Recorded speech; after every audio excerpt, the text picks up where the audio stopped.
Congresswoman Maxine Waters is leading the Democratic charge this fall. Her weapon of choice is rage. In a speech last weekend, she vowed that Democrats would impeach not simply President Trump, but once they finish doing that, Vice President Mike Pence as well. Watch. This deplorable, despicable human being that occupies the White House should not be there. They say, Maxine, please don't say impeachment anymore. And when they say that, I say impeachment, impeachment, impeachment, impeachment. When someone asks, but what about Pence? If you were able to impeach, Pence will be worse. And I said, look, one at a time. You knock one down, and then we'll be ready for Pence. We'll get him too. Keep in mind, if Democrats win in 2 months, Maxine Waters will be a committee chairman. Mark Penn was a pollster and strategist for Bill Clinton, and he joins us tonight. So, Mark, you spent a lot of time thinking about messages. Who's in charge of the Democratic message, do you think? Well, that's a good question.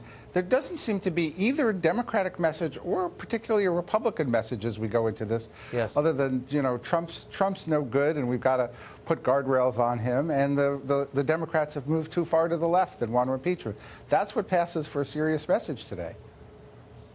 If you're the Democrats, though, wouldn't you look at the last election and say, let's see, a lot of former Democrats voted for Trump because they felt left behind by the economy. Maybe we should try to win their votes back. No one seems to be doing that. Why? Well, look, I think that this is going on individual races. Maxine Waters is talking to Democratic base, voters who are 90% going to vote, for the Democratic column, and she's trying to stimulate turnout. That's not what's happening in real swing districts, where I think there's a battle between the candidates. There's a battle over the health care issue that the Democrats, I think, won handily. And so I think they put that front and center. There's some serious issue debates out there. We just don't really see them because they don't make news. It seems to me that if you're watching at home and there's a congressional race, and there is where you live, you look at Maxine Waters and you think, boy, I don't want anything to do with the party that puts her forward as a spokesman. I mean, is that counterproductive, do you think, since we now have television and we can all see what she's saying? Well, Maxine Waters is counterproductive for the overall Democratic message, but she's not a key Democratic leader.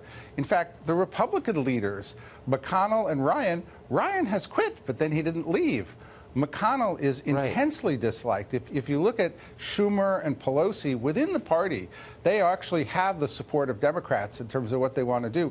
Republicans right now have no leader outside of President Trump. No, that is absolutely true. Republicans do not like Paul Ryan, I would say, by and large. Who's going to be the speaker if Democrats win?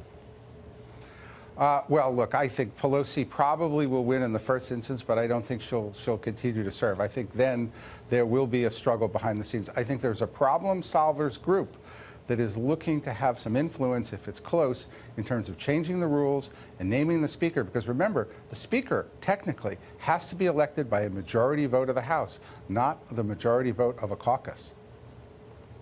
So you think Pelosi will get, if the Democrats win, Pelosi will be elected speaker but then not serve? Look, I don't think she's going to serve through to the next election. My suspicion would be she would get elected because she won, she turned the House, but between then and the next election, there'd be a new speaker. I think that the Democratic Party is looking to have new blood and new leadership. The question is where and who. The last question, I mean, there are a bunch of adults in the Democratic Party. I know them. They live near me.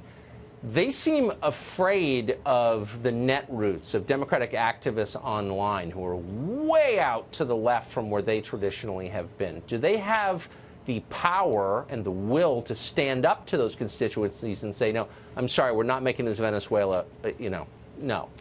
Or are they too intimidated?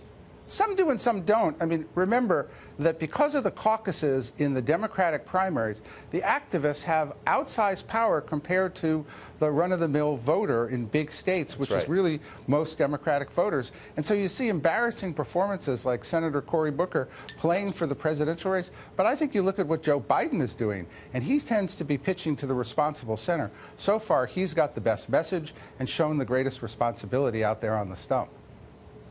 Yeah. Mark Penn, great to see you. Thank you very much for that.